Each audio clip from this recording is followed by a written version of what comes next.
চাইছে মানুষের উপরে আল্লাহ এটা ছেড়ে দিবে। এই হাদিস থেকে এতটুকু জানা যায়। কোন কোন হাদিসের বর্ণনায় আর একটু সুন্দর করে আল্লাহ রসুল আরো ভাবে বুঝাইছেন। সেই হাদিসে বলতেছেন যে মানিল তামাসারিদাল্লাহি বিসাফাতিন নাস, যে নাকি মানুষকে অসন্তুষ্ট কইরা আল্লাহকে সন্তুষ্ট করতে চায়, রাদিয়াল্লাহু আনহু, আল্লাহ ওই বান্দার উপর খুশি হয়ে যান। সুবহানাল্লাহ। আমরা সাহাবীদের ব্যাপারে বলি না যে রাদিয়াল্লাহু আনহু, যে আল্লাহ ওনার উপরে সন্তুষ্ট হোক। আল্লাহ কোরআনে জানাইছেন রাদিয়াল্লাহু আনহুম ওয়া রাদু আন, সাহাবীদের উপরে আল্লাহ সন্তুষ্ট, সাহাবীরাও আল্লাহর দ্বীন পায় সন্তুষ্ট। সুবহানাল্লাহ। স্বয়ং আল্লাহ আমাদের উপরে সন্তুষ্ট হয়ে যাবে যদি আমি আল্লাহর সন্তুষ্টির দিকে তাকায় দুনিয়াদারদেরকে অসন্তুষ্ট করার মতো কি থাকে, ঈমান থাকে। সুবহানাল্লাহ। রাদিয়াল্লাহু আনহু এখানে শেষ না, আল্লাহ রাসূল বলতেছেন ওয়া আরাদা আনহুন নাস, আর যেই মানুষগুলা আল্লাহকে সন্তুষ্টি করার কাজ করার কারণে আপনি আমার উপর অসন্তুষ্ট হয়ে গেছে, কয় আল্লাহ পাক তার কুদরতি শক্তির মাধ্যমে তার অন্তরকে প্রভাবিত কইরা আল্লাহ পাক ওই মানুষগুলাকেও আপনার প্রতি সন্তুষ্ট বানায় দিবে। সুবহানাল্লাহ। তাহলে দুইটা অপশন, হয়তো আল্লাহ সন্তুষ্ট বানায় দিবেন সবাইকে, আর অনেক সময় সন্তুষ্ট সবাই থাকে না। স্বয়ং আল্লাহর রসুলের উপরেও সব মানুষ কি ছিল না, সন্তুষ্ট ছিল না। কোনো না কোনো মানুষ ছিল যারা আল্লাহ রসুলকে দেখতে পারতো না, আল্লাহ রসুলের কথাবার্তা ভালো লাগতো না। তো দুইটা অপশন, আল্লাহ হয়তো আপনি যখন আল্লাহর সন্তুষ্টির জন্য কাজ করবেন, অপশন কয়টা, দুইটা। যে মানুষগুলো আপনার প্রতি অসন্তুষ্ট হয়ে গেছে, হয়তো তাদের অসন্তুষ্টির প্রভাব যেটা, ওইটার জন্য আল্লাহ যথেষ্ট হয়ে যাবে, অথবা আল্লাহ নিজে তাদের অন্তরকে প্রভাবিত করে এদের অন্তরকে আপনার প্রতি খুশি করাই দিবেন। সুবহানাল্লাহ। সহিহ হাদিস। এই হাদিসের পরবর্তী অংশে আল্লাহ রসুল বলতেছেন ওয়ালিল তামাসারিদান নাস বিসাখাতিল্লাহি, আর যারা নাকি আল্লাহকে অসন্তুষ্ট কইরা মানুষকে খুশি করতে চায়, সাখিতাল্লাহু আলাইহি, আল্লাহ নিজে ওই বান্দার উপর সন্তুষ্ট হয়ে যান। ওয়া আসখাতা আলাইহিন নাসা, আর যে মানুষকে খুশি করার জন্য সে আল্লাহকে অসন্তুষ্ট করলো, আল্লাহ পাক ওই অন্তরগুলাকে প্রভাবিত কইরা ওই মানুষগুলাকে তার উপরে নারাজ করে দিবেন। সে চেষ্টা করছে মানুষকে খুশি করতে, আল্লাহকে নারাজ করছে, ওইদিকে কোনো খেয়ালই করে নাই। আল্লাহ পাক তার উপর অসন্তুষ্ট হবেন, আর যাদেরকে খুশি করার জন্য সে কাজটা করছে, আল্লাহ পাক অন্য কোনো কারণে তাদেরকে তার প্রতি অসন্তুষ্ট করে দিবে। মানে আপনি চাইলেও মানুষকে কোনোদিন খুশি করাইতে পারবেন না। এখন আপনি এক কাজ কইরা আল্লাহকে নারাজ কইরা মানুষকে খুশি করছেন, অন্য কোনো কারণে আল্লাহ পাক ওই মানুষগুলাকে আপনার প্রতি কি করে দিবে, নারাজ করে দিবে। এই ইয়াকিন এবং এই বিশ্বাসের নামই হচ্ছে ঈমান। এজন্য অন্য হাদিসে এসেছে, জুমায় আলোচনা শুনেছিলাম যে কুরবানির প্রধান শিক্ষাই হচ্ছে এটা, যে আমি আল্লাহ এবং আল্লাহর রসুলের মহাব্বতে দুনিয়াবি এতেবারে আমার প্রিয় বস্তু, দামি বস্তু, মূল্যবান বস্তুকেও ছেড়ে দিতে, ত্যাগ করতে, বিসর্জন দিতে পিছপা হব না। সেই সুবাদে সূরা তাওবায়ের একটি আয়াত পড়িয়ে শুনেছিলাম, আল্লাহ পাক 8টা জিনিস গনে গনে এই কথা বলেছেন যে হে নবী, আপনি উম্মতকে জানায় দেন, আপনার উম্মতের কাছে যদি আল্লাহ এবং আল্লাহর রসুলের চাইতে তার সন্তানরা, তার বাবারা, তার ভাইয়েরা, তার স্ত্রীরা, তার দলীয় লোকেরা, জাতীয় লোকেরা, তার ব্যবসায়িক প্রতিষ্ঠান, তার সম্পদ এবং তার বাড়ি ঘর ইত্যাদি বেশি প্রিয় হয়, তাহলে সে যেন আল্লাহর পক্ষ থেকে আযাব আসার অপেক্ষায় থাকে। এই আয়াতের শিক্ষাই হলো যে আমি আল্লাহ এবং আল্লাহর রসুলকে খুশি করার জন্য এই সবগুলোকে ত্যাগ করতে, বিসর্জন দিতে রাজি আছি। এটা যদি, এই গুণ যদি আমাদের ভিতরে আসে, তাইলে আমি প্রকৃত মুমিন, প্রকৃত ঈমানদার। ঈমানের তাকাজা এটাই। সাহাবায়ে কেরাম বদরের যুদ্ধের ইতিহাসে তাকাইলে দেখা যায়, সাহাবায়ে কেরাম নিজের বাবার বিরুদ্ধে পর্যন্ত বদরের যুদ্ধে অস্ত্র ধরেছে, নিজের ভাইয়ের বিরুদ্ধেও বদরের যুদ্ধে অস্ত্র ধরেছে। কেন? আল্লাহ এবং আল্লাহ রসুলের মহাব্বতে। জোরে বলেন ঠিক কিনা? ঘটনা এমনও পাওয়া যায় সাহাবীদের জিন্দিগি, কেন আল্লাহ পাক সাহাবীদের ঈমানকে আমাদের জন্য মাপকাঠি বানাইছেন। যা সাহাবীরা যেই রকম ঈমানদার তোমরাও ওই রকম ঈমানদার হও। কেন মাপকাঠি পাঠাইলেন? ইতিহাসে পাওয়া যায় বদরের যুদ্ধে যেই বাবা অমুসলিম ছিল, মুসলমানদের বিরুদ্ধে যুদ্ধ করেছে, আর সন্তান মুসলিম ছিল, মুসলমানদের পক্ষে যুদ্ধ করেছে। পরবর্তীতে ওই বাবাও আল্লাহ পাক ঈমানের দৌলত দান করেছেন, বাবাও মুসলমান হয়েছে। বাবা সন্তানকে বলতেছে যে বাবা, আমি বদরের যুদ্ধে কয়েকবার তুমি আমার সামনে পড়ে গেছো, কিন্তু আমি তোমার আঘাত করি নাই। আমি অন্যদিকে অন্য সৈন্যকে ধরেছি, তোমার উপর আঘাত করি না, যেহেতু তুমি আমার সন্তান। ওই অবস্থায় ওই সাহাবী সন্তান বলতেছে যে বাবা, আপনি যদি আমার সামনে আসতেন আমি এক মুহূর্ত পিছপা হইতাম। কারণ ওই সময় আঘাত করাটাও কার হুকুম ছিল বলেন? আল্লাহ। এটাই হচ্ছে সাহাবীওয়ালা ঈমান। প্রকৃত মুমিন হইতে গেলে এই গুণ থাকতে হবে। জোরে বলেন ঠিক কিনা? অনেক সময় আমাদের সমাজে দেখা যায় বাবাকে খুশি করতে গিয়া, সন্তানকে খুশি করতে গিয়া, প্রতিবেশীকে আত্মীয়দেরকে খুশি করতে গিয়া নাজায়েজ কাজও করতে হয়। হুজুর আপনি যে আয়াত শোনাইছেন এটা মানতে গেলে তো বস নারাজ হয়ে যাবে। হুজুর এটা মানতে গেলে তো আত্মীয়তার সাথে সম্পর্ক ভালো থাকবে না। হুজুর আপনার কথা মানতে গেলে তো, বা কোরআনের ওই আয়াত মানতে গেলে তো কারোর সাথে সুসম্পর্ক বজায় থাকবে না। এরকম কথা বলে কি বলে না? যে আমার বাড়িতে কোনো নাজায়েজ কাজ হবে না, সবার চাহিদা হইল নাচ গান করবে, আনন্দ ফুর্তি করবে, দোল তবলা বাজাবে। হ্যাঁ, অমুকের মেয়ে বিবাহ দিল, আমাদের কাউকে বললো না, কোনো অনুষ্ঠান করলো না, আয়োজন করলো না, সুন্নত তরিকায় বিবাহ সেরে দিল। হুজুর আত্মীয়তার সম্পর্ক ঠিক থাকবে না, বলে কি বলে না?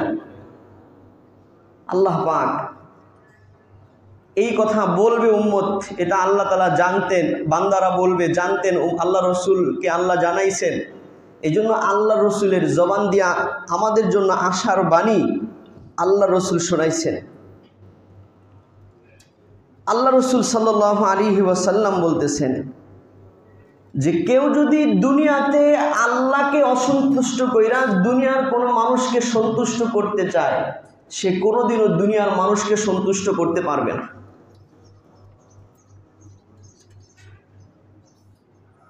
আম্মাজান আয়েশা সিদ্দিকা রাদিয়াল্লাহু তাআলা আনহা থেকে হাদিসটি বর্ণিত।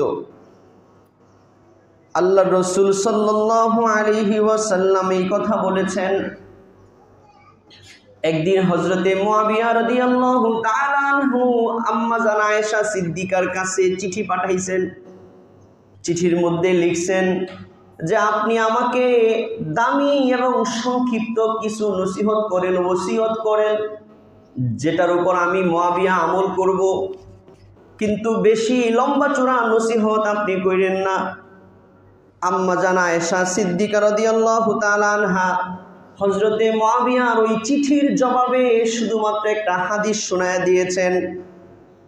চিঠির মধ্যে আম্মাজান আয়েশা লিখছেন, ক্বালা রাসূলুল্লাহি সাল্লাল্লাহু আলাইহি ওয়াসাল্লাম, আল্লাহ রসুল এই কথা বলেছেন, মানিল তামাসা রিদাল্লাহি বিসাখাতান নাসি, যে নাকি আল্লাহর সন্তুষ্টি তালাশ করে, আল্লাহর সন্তুষ্টি অর্জন করতে চায়, বিসাখাতিন নাসি, দুনিয়ার মানুষকে নারাজ কইরা, অসন্তুষ্ট কইরা, জানে যে এটা করলে আল্লাহ রাজি হবে, আর দুনিয়ার মানুষ, আত্মীয় স্বজন, পাড়া প্রতিবেশী, বন্ধু বান্ধব, দলীয় লোকেরা, কর্মস্থানের লোকেরা কি হবে?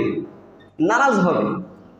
তারপরেও যে নাকি আল্লাহর সন্তুষ্টি চায় মানুষকে নারাজ কইরা, তাহলে আল্লাহ পাক কাফাহুল্লাহু মুনাতান নাস, আল্লাহ পাক মানুষের অসন্তুষ্টির যত খারাপ কিছু আছে, প্রভাব একটা পড়ে না, যেমন আমার প্রতি অসন্তুষ্ট, একটা খারাপ একটা প্রভাব পড়ে, তার এই অসন্তুষ্টর, মানুষের অসন্তুষ্টির খারাপ প্রভাবের বিরুদ্ধে সমাধানের জন্য আল্লাহই তার জন্য যথেষ্ট হয়ে যায়। বলেন সুবহানাল্লাহ।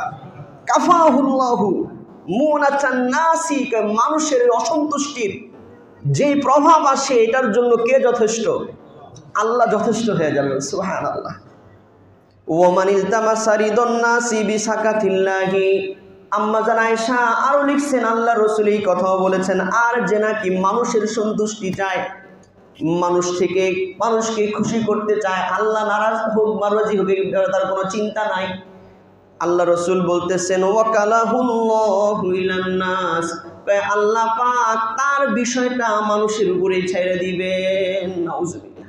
মানে আল্লাহ পাক তার বিপদ মুসিবতের কোনো সহযোগী, কোনো দায়িত্ব আল্লাহ নেবেন না। সে যেহেতু মানুষকে খুশি করাইতে চাইছে, মানুষের উপরে আল্লাহ এটা ছেড়ে দিবে। এই হাদিস থেকে এতটুকু জানা যায় বিশ্বাসের নামই হচ্ছে ঈমান। এজন্য অন্য হাদিসে এসেছে, হিলিয়াতুল আউলিয়া নামক কিতাবের মধ্যে হাদিসটি এসেছে এবং শুআবুল ঈমান লিল বাইহাকির মধ্যেও হাদিসটি এসেছে। হযরতে আবু সাঈদ খুদরি রাদিয়াল্লাহু তাআলা আনহু আল্লাহর রাসূল থেকে বয়ান করেন যে আল্লাহ রাসূল বলেছেন, ইন্না মিন দাফিল ইয়াকিনি আন তুরদিয়ান নাসা বিসাখাতিল্লাহ। মানুষের ইয়াকিনের দুর্বলতা হলো যে মানুষ আল্লাহকে নারাজ কইরা মানুষকে খুশি করাইতে চাবে। এটা ইয়াকিনের দুর্বলতা, তার ইয়াকিন দুর্বল। সে চিন্তা করতেছে যে আমার দলীয় নেতাকে খুশি করলে আমার দুনিয়ার সব কিছু সমাধান হয়ে যাবে, দুনিয়ার বিপদ আপদ থেকে বাইচা যাবো। তোমার ইয়াকিন দুর্বল, ঈমান দুর্বল। জোরে বলেন ঠিক কিনা? সে চিন্তা করতেছে যে আমি যে চাকরি করি, আমার এই চাকরির ক্ষেত্রে যদি বসের কথা অনুযায়ী 2 নাম্বারই না করি, তাহলে এই চাকরি করা যাবে না, চাকরি শেষ হয়ে যাবে, অন্য চাকরি মনে হয় পাবো না। এই চিন্তা যখন সে করে, তার ইয়াকিন দুর্বল, ঈমান দুর্বল। জোরে বলেন ঠিক কিনা? মসজিদের ইমাম সাহেব, খতিব সাহেব যদি চিন্তা করে যে কোরআন হাদিসের এই কথাটা বলতে গেলে কে নাকে নারাজ হয়ে যায়, চাকরি নিয়ে চলে যায়, তাহলে ইমাম সাহেবের ইয়াকিন ঠিক নাই, ইমাম ঠিক নাই। জোরে বলেন ঠিক কিনা? ইয়াকিন এবং ঈমানের আলামত হচ্ছে যে চিন্তা করবে কে সন্তুষ্ট হলো না সন্তুষ্ট হলো দেখার দরকার নাই, সন্তুষ্ট করতে হবে কাকে? বলেন আল্লাহকে। এজন্য আল্লাহ রাসূল বলেন ইন্না মিন দাফিল ইয়াকিন, মানুষের ইয়াকিনের দুর্বলতা হলো আনতুরদিয়ান নাসা, মানুষকে খুশি করা, বিসাখাতিল্লাহি, আল্লাহকে নারাজ কইরা, ওয়ান তাহমাদাহুম আলা রিজকিল্লাহি, এবং মানুষের ঈমানের ইয়াকিনের দুর্বলতা হইল যে মানুষ আল্লাহর দেওয়া রিজিকের ব্যাপারে মানুষের শুকরিয়া করে। মানে শুধু মানুষের শুকরিয়া করে, রিজিকের মালিক হইল আল্লাহ। সে চিন্তা করে যে ওনাকে খুশি করাইতে পারলে ওনার থেকে হাদিয়া তোফা পাওয়া যাবে, সুযোগ সুবিধা পাওয়া যাবে, রিজিকের ব্যবস্থা হবে। তাইলে সেই যে মানুষের প্রশংসা করা, রিজিক দাতাকে বলেন আল্লাহ, রিজিক দেওয়ার ক্ষেত্রে আল্লাহর প্রশংসা না করে শুধু মানুষের প্রশংসা করা, এইটাও ইয়াকিনের দুর্বলতা।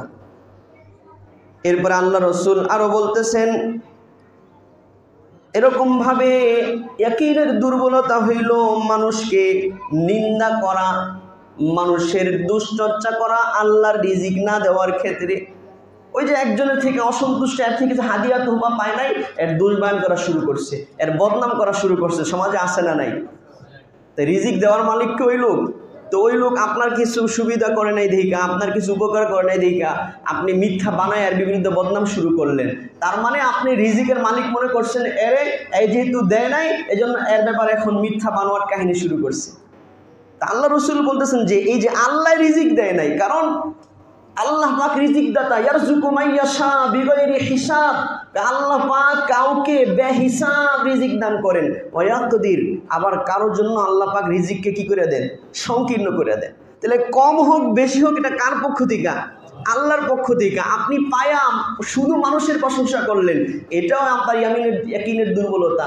আর আপনি না পায়া শুধু মানুষকে দোষারোপ করলেন, এটাও আপনার ঈমান এবং ইয়াকিনের দুর্বলতা। হ্যাঁ, মানুষের শুকরিয়া আদায় করতে হবে যখন মানুষ ওসিলা হয়, মাধ্যম হয়, কিন্তু প্রথম শুকরিয়া করতে হবে কার?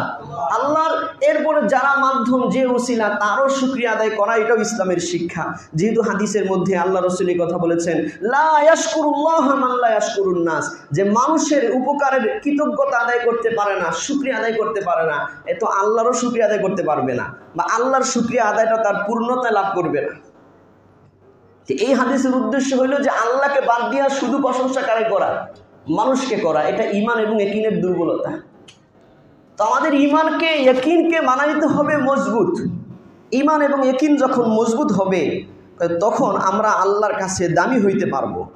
তার কারণ হচ্ছে হাদিসের মধ্যে এসেছে, এই হাদিসটা একাধিক হাদিসের কিতাবে এসেছে, আল্লাহ রাসূল বলেছেন যে সলাহু আউয়ালি হাযিহিল উম্মতি বিজুহদি ওয়াল ইয়াকিন, এই উম্মতের সর্বপ্রথম পরিশুদ্ধ এই উম্মতকে আল্লাহ পাক দামি বানাইছেন, শ্রেষ্ঠ বানাইছেন কিসের মাধ্যমে? বিজুহদি ওয়াল ইয়াকিন, দ্বীনের জন্য কষ্ট, মুজাহাদা এবং ইয়াকিনের গুণের মাধ্যমে। এই উম্মত সারা পৃথিবীতে রাজত্ব করছে, সারা পৃথিবীর উপরে এই উম্মতের দাম ছিল কিসের মাধ্যমে? দ্বীনের জন্য কুরবানি করার জজবা, জুহুদ ওয়াল ইয়াকিন এবং আল্লাহ পাকের দানের উপরে, আল্লাহ পাকের ক্ষমতার উপরে দৃঢ় বিশ্বাস, এইটার মাধ্যমে এই উম্মত আগে বাড়ছে। কারণ যখন আপনার ভিতরে জুহুদ আসবে তখন আপনি চিন্তা করবেন, ইয়াকিন পাক্কা হবে, তখন আল্লাহর জাতের উপরে ইয়াকিন। আল্লাহর জন্য কোনো কাজ কইরা দুনিয়াতে যদি কোনো মানুষের থেকে কোনো কষ্ট পাই তাহলে এটা আমি সহ্য করে নেব। আল্লাহকে খুশি করতে গিয়া যদি আমার রিজিকের কিছু সংকীর্ণতাও আসে এটাকে আমি সহ্য করে নেব, কষ্টটা সয়ে নিব। এটার নামে কি বলেন? জুহুদ। এই জন্য যুগে যুগে বহু ওলামায়ে কেরাম আল্লাহকে সন্তুষ্ট করতে গিয়া রাষ্ট্র শক্তিকে, রাষ্ট্রপ্রধানদেরকে নারাজ করছেন। কারণ চিন্তা করছেন রাষ্ট্র বলাইতে চায় একটা, আর উনি দেখে কোরআন হাদিসে আছে কি আরেকটা। এই রাষ্ট্রীয় শক্তির বিপরীতে যায়া কোরআন হাদিসের কথা বইলা ওলামায়ে কেরাম জেল খাটছেন, ইমাম আবু হানিফা জেল খাটছেন, ইমাম আহমদ ইবনে হাম্বল জেল খাটছেন, যুগের বহু বড় বড় ওলামায়ে কেরাম জেল খাটছে, তবুও রাষ্ট্র শক্তির পক্ষে কথা বলেন নাই, কোরআন হাদিসের বিরুদ্ধে যায়। এইটার নামই জুহুদ। যাইলাম না জেলে, একটু সহ্য করে নেই, এটার নাম কি? জুহুদ, মানে কষ্ট, মুজাহাদা সহ্য করা। এই উম্মত আগে বাড়ছে এই গুণের দ্বারা। এবং ইয়াকিন যে না, আল্লাহ আমার ব্যাপার যতটুকু লেখা রাখছেন ওইটাই হবে। রিজিকের মালিক আল্লাহ, রিজিক কম দেওয়াও আল্লাহ তাআলা দেন, বেশি দেন এটাও আল্লাহ তাআলা দেন। সুস্থ রাখার মালিকও আল্লাহ, অসুস্থ রাখার মালিকও আল্লাহ। ওই সুযোগ সুবিধা সব কিছুর মালিক আল্লাহ। মানুষকে ভালোবাসা বানায় দেওয়া এটাও আল্লাহ। মানুষের অন্তরে ভালোবাসা দেন এটাও আল্লাহ দেন। মানুষের অন্তরে আমার প্রতি ঘৃণা, কষ্ট, অসন্তোষ এটাও কার পক্ষ থেকে? আল্লাহর পক্ষ থেকে। এই ইয়াকিন এবং বিশ্বাস, এই দুই গুণে এই উম্মত আগে বাড়ছে। সুবহানাল্লাহ। এরপর আল্লাহ রসুল আরো বলতেছেন, ওয়াহলিকু আখিরুহা, তবে এই উম্মতের শেষ উম্মত ধ্বংস হবে। এই উম্মত ধ্বংস হবে, এই উম্মত শ্রেষ্ঠত্বের স্থান থেকে দুনিয়াবি মানুষের নজরে অন্য জাতিদের থেকে নিচে থাকবে। বর্তমানে আমাদের এই অবস্থা হয়ে গেছে। সারা পৃথিবীতে মোরলগিরি করতেছে কি মুসলমানরা না অমুসলিমরা? বলেন, অমুসলিমরা। একটা সময় ছিল এই পৃথিবীর মোরল মুসলমানরা ছিল। অন্যান্য অমুসলিম শক্তি কোনো কিছু করার আগে, ভাবার আগে জানতে চাইতো যে ইসলামিক খেলাফতে যারা আছে এদের মতামত কি, এদের চিন্তা চেতনা কি। হযরত ওমর থাকতে ওমর কি বলে, আবু বকর কি বলে, আব্বাসি খেলাফত, উমাইয়া খেলাফত, সর্বশেষ অটোমান সাম্রাজ্য, উসমানী খেলাফত, এদেরকে গইনা চলতে হইতো অন্য অন্য সাম্রাজ্যদের। জোরে বলেন ঠিক কিনা? এখন পৃথিবীর কোনো মুসলিম দেশকে গণে না। তার কারণ হচ্ছে যে উম্মতের ইয়াকিন এবং জুহুদের গুণ চলে গেছে। ইয়াকিনের গুণ নাই, জুহুদের, দ্বীনের জন্য কুরবানি করার মানসিকতা নাই, দ্বীনের জন্য কষ্ট স্বীকার করার মানসিকতা নাই। কিসের মুসলমান? দুনিয়া তুমিয়া খরচ চাই।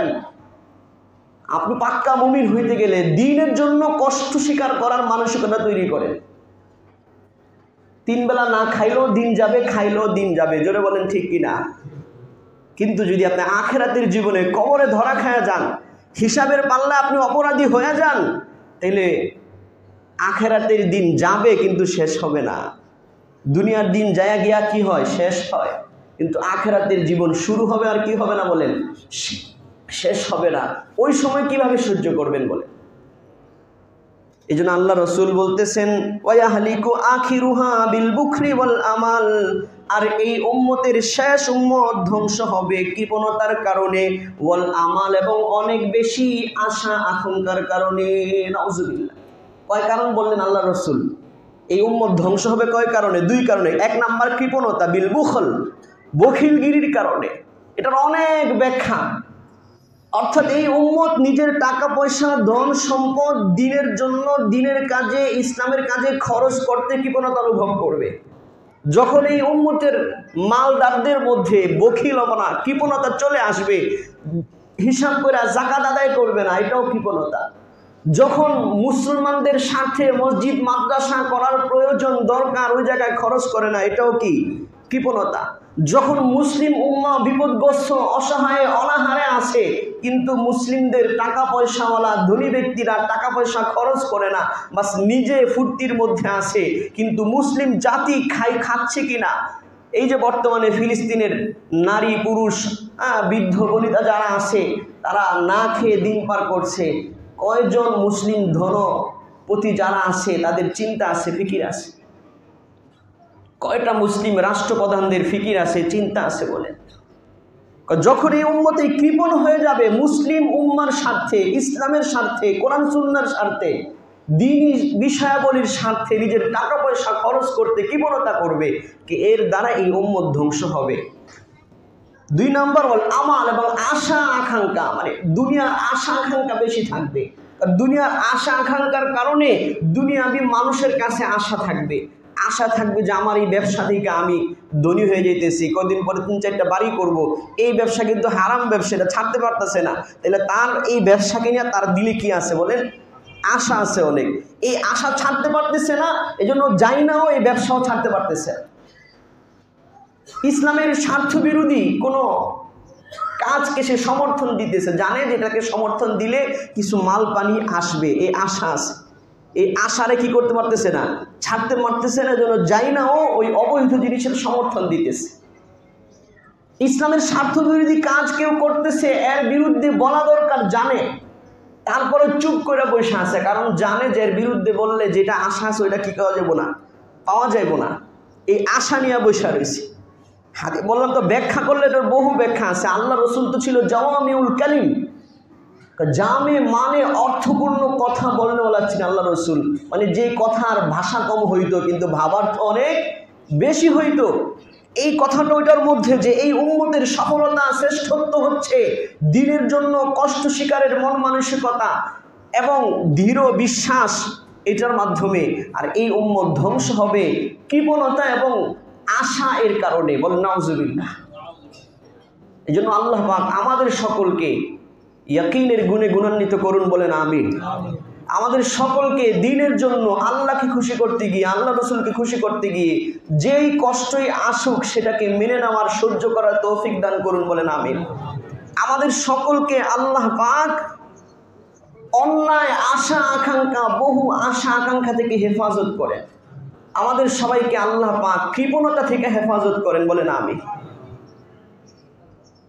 এই ছিল কুরবানির প্রথম শিক্ষা।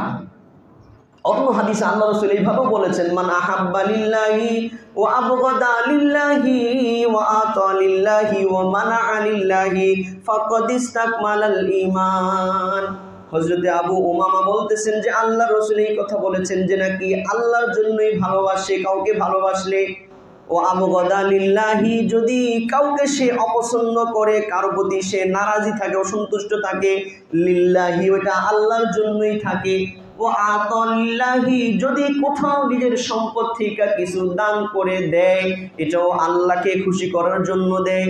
ও মানা লিল্লাহি যদি কোথাও নিজের ধন সম্পদ দান না করে না দেয়।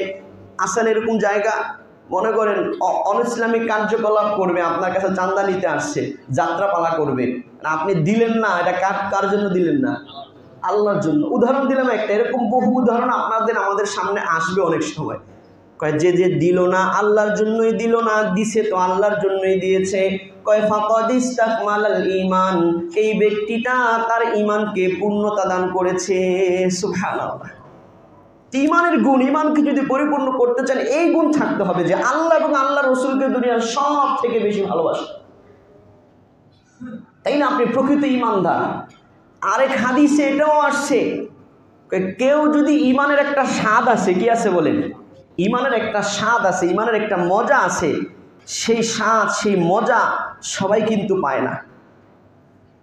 ঈমানের স্বাদ মজা এটা যদি পায়া যান তাইলে আপনি সফল হয়ে গেছেন। কারণ ঈমানের স্বাদ হচ্ছে যে ঈমানের স্বাদ যদি পায়া যান তাহলে নামাজ একটু ছুটে গেলে আপনি পেরেশান হয়ে যাবেন। নামাজ এরকম মজা লাগবে যে ঘন্টাকে ঘন্টা মসজিদে পার করে দিতে আপনার কোনো খারাপ লাগবে না, ভালো লাগবে। ফাফড় হয়ে যাবেন না, মনে হচ্ছে যে আরো 3-4 ঘন্টা বসে থাকি। ইমানের স্বাদ যখন পাবেন, ইমানের স্বাদ যখন পাবেন, তখন কোরআন তেলাওয়াতে ঘন্টাকে ঘন্টা পয়সা পার করে দিতে মজা লাগবে, স্বাদ লাগবে। আরেকজন 1 ঘন্টা নর্তকীর নাচ দেখা, গান দেখা, অশ্লীলতা দেখা যে মজা পাইতেছে, আপনি কোরআন হাদিসের আলোচনা শুনে এই মজা পাইবেন। যদি ইমানের স্বাদ থাকে, কি থাকে বলেন? ইমানের স্বাদ। এই জন্য আল্লাহ রসুল দোয়াও শিখাইছেন উম্মতকে যে আল্লাহর কাছে ইমানের স্বাদ চাও। এই জন্য হাদিসের মধ্যে আল্লাহ রসুল বলতেছেন ওয়াজাদা হালাওয়াতাল ঈমানি, আল্লাহ রসুল সাল্লাল্লাহু আলাইহি ওয়াসাল্লাম বলতেছেন যে ইমানের স্বাদ ওই ব্যক্তি লাভ করবে সালাসুন মান কুন্না ফিহি ওয়াজাদা হালাওয়াতাল ঈমান, 3টা গুণ যার দিলের মধ্যে থাকবে ওই ব্যক্তি ইমানের স্বাদ অবশ্যই পাবে। সুবহানাল্লাহ। কয়টা গুণ? 3টা গুণ যার দিলে থাকবে সে ইমানের স্বাদ পাবে। এর মধ্যে একটাই মান কান আল্লাহু ওয়া রাসূলুহু আহাব্বা ইলাইহি মিম্মান সিওয়াহুমা, যার কাছে আল্লাহ এবং আল্লাহ রসুল দুনিয়ার অন্য যা আছে সব কিছুর থেকে বেশি প্রিয়, প্রকৃতপক্ষে বাস্তবে হবে, ইমানের স্বাদ পাবে। এখন আপনি ইমানের স্বাদ পান না কেন? মুখে বলেন আল্লাহকে ভালোবাসেন, রসুলকে ভালোবাসেন, প্রকৃতপক্ষে দুনিয়াবি বহু বিষয় আছে, ওইটার সামনে চলে আসলে আপনার আল্লাহর কথা মনে থাকে না, রসুলের কথা, রসুলের নির্দেশনার কথা মনে থাকে না। প্রকৃতপক্ষে আপনি আল্লাহ এবং আল্লাহ রসুলকে দুনিয়ার সব কিছু থেকে ভালোবাসতে পারেন নাই। এই গুণ থাকলে ইমানের স্বাদ পাইতেন। ওমান আহাব্বা আবদান লা ইউহিব্বুহু ইল্লা লিল্লাহ, আর যে নাকি আল্লাহকে, কোন দুনিয়ার কোন মানুষকে যদি ভালোবাসে তাহলে আল্লাহর জন্যই ভালোবাসে, এই গুণ যার ভিতরে আছে।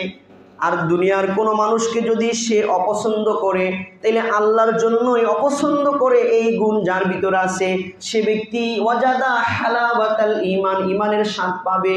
সুবহানাল্লাহ। 3 নাম্বার ওমান কানা ইয়াকরাহু আইয়াউদা ফিল কুফরি বাদা ইজ আনকাযাহুল্লাহু, আর যে নাকি ঈমানদার হওয়ার পরে কুফরিতে, অমুসলিম ধর্মে ফিরে যাওয়াকে এমন অপছন্দ করে, নিজে আগুনে নিক্ষিপ্ত হওয়া, আগুনে নিজেকে ফালায় দেওয়াকে যেরকম অপছন্দ করে, এইরকম অপছন্দ করে যে ঈমান এবং ইসলামের দৌলত পাওয়ার পরে আবার অমুসলিম হয়ে যাওয়া। এই 3 গুণ যার ভিতরে আছে সে কি পাবে বলেন? ঈমানের স্বাদ পাবে। আল্লাহ তাআলা এই 3 গুণ আমাদের ভিতরে দান করেন, বলেন আমিন। এই ছিল কুরবানির প্রথম শিক্ষা, এবং সেই শিক্ষা আমার জীবনে বাস্তবায়ন করার জন্য এই গুণ লাগবে। কি লাগবে? এই গুণ লাগবে, ইয়াকিনের গুণ লাগবে, জুহুদের গুণ লাগবে, আল্লাহ এবং আল্লাহ রসুলকে সবচেয়ে বেশি ভালোবাসতে হবে, আল্লাহর জন্য কিছু মানুষকে ঘৃণা করতে হবে। এই গুণগুলো যদি আনতে পারি তাহলে কুরবানির এই প্রথম শিক্ষা যেটা, যে আল্লাহ এবং আল্লাহ রসুলের সন্তুষ্টিতে দুনিয়াবি সব কিছুর সন্তুষ্টিকে বিসর্জন দিতে পারবেন, এই গুণ ইনশাল্লাহ এসে যাবে। কুরবানির শিক্ষাসমূহের মধ্যে আরো একটা গুরুত্বপূর্ণ শিক্ষা হইল, দুনিয়াতে আমরা যা কিছু করব সেই আমলের পিছনে একমাত্র উদ্দেশ্য থাকবে আল্লাহকে সন্তুষ্ট করা। আর এই গুণের নাম হচ্ছে ইখলাস। এই গুণের নাম কি বলেন? ইখলাস। কারণ কুরবানির সময় আমরা আয়াত শুনিয়েছিলাম, আল্লাহ রসুল সাল্লাল্লাহু আলাইহি ওয়াসাল্লামকে স্বয়ং আল্লাহ পাক আয়াত নাজিল কইরা এই কথা জানাইছেন। আল্লাহ রসুলকে আল্লাহ তাআলা বলতেছেন, কুল ইন্না সালাতি ওয়া নুসুকি ওয়া মাহইয়ায়া ওয়া মামাতি লিল্লাহি রাব্বিল আলামিন। আল্লাহ রসুলকে আল্লাহ তাআলা বলতেছেন, হে নবী আপনি উম্মতকে জানায় দেন, ইন্না সালাতি, নিশ্চয়ই আমার নামাজ, ওয়া নুসুকি আমার কুরবানি, ওয়া মাহইয়ায়া ওয়া মামাতি আমার জীবন এবং মরণ, লিল্লাহি রাব্বিল আলামিন, কার জন্য? রব্বুল আলামিন, আল্লাহ পাকের জন্য। এই কথা যেন উম্মত বলে, আপনি উম্মতকে নিজে আগে বইলা শিখান যে আমার সব কিছু আল্লাহর জন্য। অবিযালিকা উমিরতু, আমি এটার আদিষ্ট হয়েছে এই কথা বলার জন্য এবং এই গুণ অর্জন করার জন্য। ওয়ানা আউয়ালুল মুসলিমিন, আর আমি 1 নম্বরের মুসলমান। সুবহানাল্লাহ। আমি এরকম 1 নম্বরের মুসলমান হওয়া দরকার আছে না নাই? আল্লাহ তাআলা আমাদেরকে 1 নাম্বার পাক্কা মুসলমান হওয়ার তৌফিক দান করেন। ইখলাসের গুণ লাগবে। দুনিয়াতে কোনো আমল ইখলাস ছাড়া হয় না। কুরবানিও যেরকম ইখলাস ছাড়া হয় না, আপনি যেই কাজই করবেন, কাজের মূল দায়িয়া এবং উদ্দেশ্য থাকবে আল্লাহকে সন্তুষ্ট করা, মানুষকে দেখানো, মানুষ থেকে সুনাম পাওয়া, মানুষের মুখে আমার চর্চা হোক, সুনাম সুখ্যাতি হোক, মানুষ আমাকে ইজ্জত করুক, সম্মান করুক, এইরকম কোনো ইচ্ছা থাকবে না। থাকবে শুধু আল্লাহকে সন্তুষ্ট করার ইচ্ছা।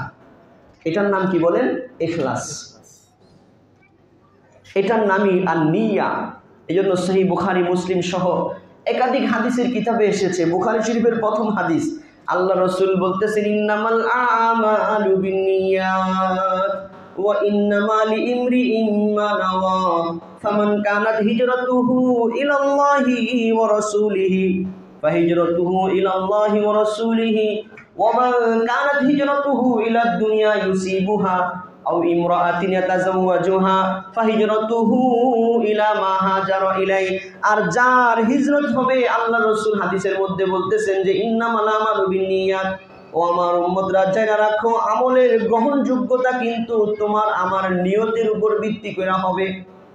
আল্লাহ রাসূলের জামানায় বড় একটা আমল ছিল হিজরতের আমল। এজন্য আল্লাহ রাসূল উদাহরণ দিয়া বলতেছেন, ফামান কানাত হিজরাতুহু ইলাল্লাহি ওয়া রাসূলিহি, কাজী মক্কা থেকে মদিনায় হিজরত করা, নিজের বাসস্থান ছাইরা, বাপ দাদার ভিটা ছাইরা দ্বীনের জন্য, ইসলামের স্বার্থে মদিনাতে হিজরত যে নাকি করবে, লিল্লাহি ওয়া রাসূলিহি, আল্লাহ এবং আল্লাহর রাসূলের জন্য, ফাহিজরাতুহু ইলা মা হাজারা ইলাই, তাহলে তার হিজরতটা আল্লাহ পাকের কাছে ওই জন্যই হবে। সুবহানাল্লাহ। ওই জমানায় কিছু মানুষ হিজরত করা শুরু করছিল ব্যবসায়িক উদ্দেশ্যে, কিছু মানুষ হিজরত করা শুরু করছিল বিবাহ করার স্বার্থে, প্রেমের স্বার্থে। মনে মনে এক মেয়েকে ভালোবাসে, মেয়ের মা বাবা হিজরত করে চলে গেছে কই? মদিনায়। এখন চিন্তা করলো মক্কায় থাকলে তো আর এই মেয়ের সাথে বিবাহ করাও যাবে না, প্রস্তাব দেওয়াও যাবে না। সে হিজরত করতো না, কিন্তু এই মেয়েকে বিবাহ করার স্বার্থকে সামনে রেখে সে কি করছে? হিজরত করছে। আরেকজনে চিন্তা করছে, এখানে আমার কাস্টমার যারা, এরা সবাই এখন হিজরত করে চলে গেছে কই? মদিনায়। তো সে আল্লাহ এবং আল্লাহ রসুলকে সন্তুষ্ট করার জন্য হিজরত করে নাই, সে হিজরত করছে কি স্বার্থে? ব্যবসায়িক স্বার্থে। যেহেতু গ্রাহকরা সব চলে গেছে মদিনায়, আমিও ব্যবসা যাই মদিনায় কি করি, সেটেল হই, মদিনায় ব্যবসা দিই, তাহলে ব্যবসা চাঙ্গা থাকবে। আল্লাহ রাসূল উদাহরণ দিয়ে বলেছেন, ওমান কানাত হিজরাতুহু ইলাদ দুনিয়া ইউসিবুহা, যার হিজরতটা হবে দুনিয়া পাওয়ার জন্য ব্যবসায়িক স্বার্থে, ওমান কানাত হিজরাতু ইলা ইমরাতিন ইয়াতাযাওয়াজুহা, আর যার হিজরতটা হবে কোনো মহিলাকে বিবাহ করার জন্য, ফাহিজরাতুহু ইলা মা হাজারা ইলাই, আল্লাহর কাছে তার হিজরতটা এই হিসাবে গ্রহণ হবে। অর্থাৎ ফেরেশতারা লিখবে সে আল্লাহর জন্য হিজরত করে নাই, সে ব্যবসায়িক স্বার্থে হিজরত করেছে। ফেরেশতারা লিখবে সে আল্লাহর জন্য হিজরত করে নাই, সে অমুক মহিলাকে বিবাহ করার জন্য হিজরত করেছে। নাউজুবিল্লাহ।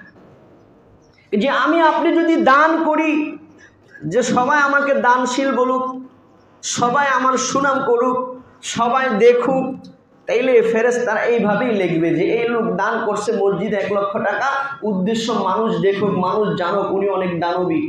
ফেরেশতারা কিন্তু এইভাবেই কি করবে? লিখবে। আল্লাহ তো মনের খবর জানেনই সবার, জানেন কি জানেন না? আল্লাহু আলিমুম বিদাতিস সুদূর, আল্লাহ পাক মানুষের অন্তরের গহীনের খবর রাখেন। সুবহানাল্লাহ। আল্লাহ থেকে গোপন করা যায় না। মুখে আপনি যতই কি বলেন, মুখলিস বলেন, আমি খুব ইখলাসওয়ালা, ইখলাস এটা দেখানো যায় না, নিয়ত এটা দেখানো যায় না, এটা আল্লাহ পাক জানেন। এজন্য নির্দিষ্ট কারণ নিয়তের ব্যাপারে ফতোয়া দেওয়া জায়েজ নাই।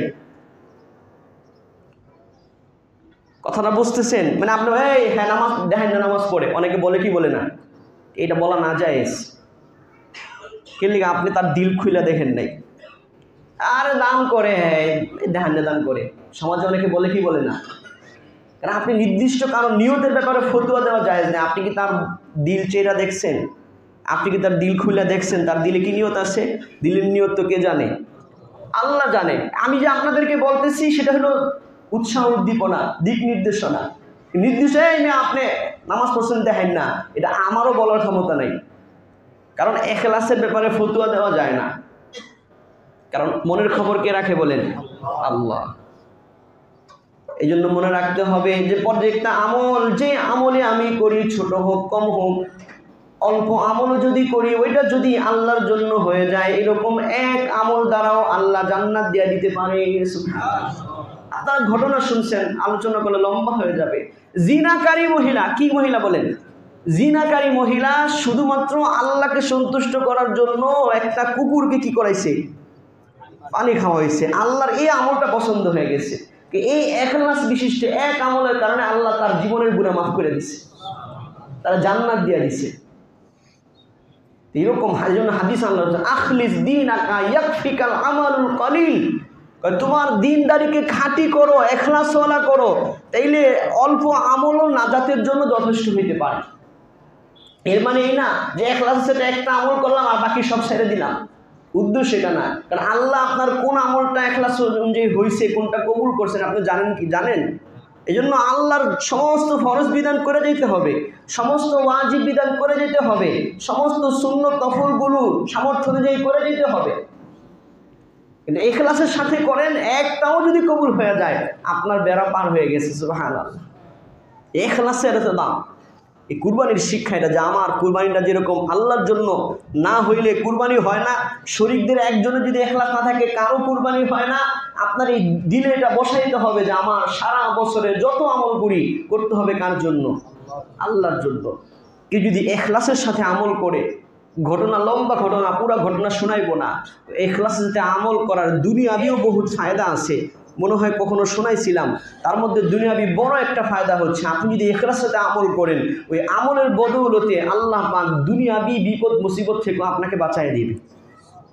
সেই বুখারী মুসলিমের হাদিসে ঘটনা এসেছে, 3 ব্যক্তি একটা গুহার ভিতরে গিয়েছিল, আর সেখানে রাতে পাহাড়ি ঝড়ে গুহার মুখ বড় পাথরে বন্ধ হয়ে গেছে। এই 3 জনের পক্ষে ধাক্কায় এই পাথর সরানো কিনা সম্ভব না, অন্য কোনো মানুষ জানাও সম্ভব না যে পাহাড়ের গুহায় 3 জন কি আছে, আটকা আছে। এক একজন তার এক এক আমল দিয়ে আল্লাহর কাছে দরখাস্ত করছে। একজনও বলছে যে আল্লাহ, আমার মা বাবাকে না খাওয়ায়া আমি খাইতাম না, দুধ পান করতাম না, আমার সন্তানদেরকেও খাওয়াইতাম না। একদিন আমার ফিরতে দেরি হয়ে গেছে, বাড়িতে যায় দেখি মা বাবা ঘুমায় গেছে, আমি দুধ নিয়ে সকাল পর্যন্ত দাঁড়ায় ছিলাম। মা বাবা ফজর করে উঠছে, পরে মা বাবাকে খাওয়ায়া পরে নিজে খাইছি, নিজের সন্তানদেরকে খাওয়াইছি। আল্লাহ, এই আমলটা যদি আমি আল্লাহর জন্য করে থাকি, আপনি আমাদেরকে বিপদ থেকে উদ্ধার করেন। পাথর একটু সরে গেছে, একটু আলো বাতাস দেখা শুরু হয়েছে, কিন্তু বের হওয়ার মতো হয় নাই। আরেকজন ছিল, সে বলতেছে যে আল্লাহ, আমি একটা আমল করেছি যে আমার একটা চাচাতো বোন ছিল যাকে আমি ভালোবাসতাম, তার সাথে ফিজিক্যালি রিলেশন করতে আমি খুব কি ছিলাম, আগ্রহী ছিলাম, কিন্তু সে আমাকে আমার ডাকে সাড়া দেয় নাই। কিন্তু পরবর্তীতে অভাব অনটন তাকে আমার কাছে নিয়ে আসছে, আমার কাছে কিছু টাকা চাইছে, আমি 120 দিরহাম একে দিছি এই শর্তে যে সে আমার সাথে কি করবে, জিনা করবে। যখন সে আমাকে সুযোগ দিয়া দিছে, কিন্তু আগ মুহূর্তে সে আমাকে বলছে যে আপনি অন্যায়ভাবে আমার সতীত্ব নষ্ট করেন না। তখন আমার আল্লাহর ভয় চলে আসছে। আল্লাহ, তখন আমি এটা ছেড়ে দিছি, ওই টাকা ওরে দিয়ে দিছি। আল্লাহ, এটা যদি আমি আপনার ভয় করে থাকি, আপনার জন্য করে থাকি, উদ্ধার করেন। আরেকটু ফাঁক হয়ে গেছে। আরেকজন ছিল যে তার এক কর্মচারী কাজ করছে, কিন্তু বিনিময়ে নেয় চলে গেছে। উনি ওইটাকে রাখছেন, ওইটাকে ব্যবসায় খাটায় ধন সম্পদ বাড়াইছেন। অনেক দিন পর ওই কর্মচারী এসে বলতেছে যে আমি কাজ করছিলাম অমুক দিন আপনার কাছে, আমার বিনিময় দেন। এই যে এখানে যত উট দেখো, যত গরু দেখো, যত বকরি দেখো, যত গোলামবান্দি দেখো, সব তোমার, লয়ে যাও। আমি সময় কম দেখা আরবিগুলা বলতেছি, না বুখারী মুসলিমের হাদিস। তো আল্লাহ ওই ব্যক্তি বলেছে আতাস্তাহজি, উনি তুমি কি আমাকে ঠাট্টা করতেছো? আমি কাজ করছি একদিনই কি এত সম্পদ হয়নি?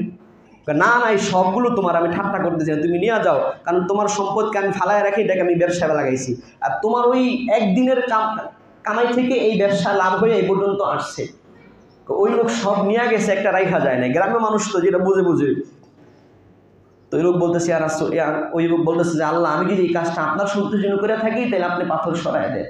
তো পাথর আরও সরে গেছে, এখন 3 জনের বিপদ থেকে বের হয়ে গেছে। সুবহানাল্লাহ। তাহলে এই হাদিস থেকে এটা বোঝা যায় কি যায় না, যে ইখলাসের সাথে যদি আমল করে থাকেন, এই আমলের উসিলায় আল্লাহ দুনিয়াবি বিপদ আপদ থেকেও আপনাকে বাঁচাবে ইনশাআল্লাহ। আল্লাহ তাআলা আমাদেরকে আমল করার তৌফিক দান করেন, কুরবানির শিক্ষাগুলো আমাদের জীবনে বাস্তবায়ন করার তৌফিক দান করেন। ওয়া আখিরু দাওয়ানা আলহামদুলিল্লাহি রাব্বিল আলামিন। আমরা যারা ক্বাবলা জুমা 4 রাকাত সুন্নাত করি না, তারা ক্বাবলা জুমা 4 রাকাত সুন্নাত করি। আল্লাহ তাআলা আমাদেরকে আমল করার তৌফিক দান করেন, কুরবানির শিক্ষাগুলো আমাদের জীবনে বাস্তবায়ন করার তৌফিক দান করেন। ওয়া আখিরু দাওয়ানা আলহামদুলিল্লাহ।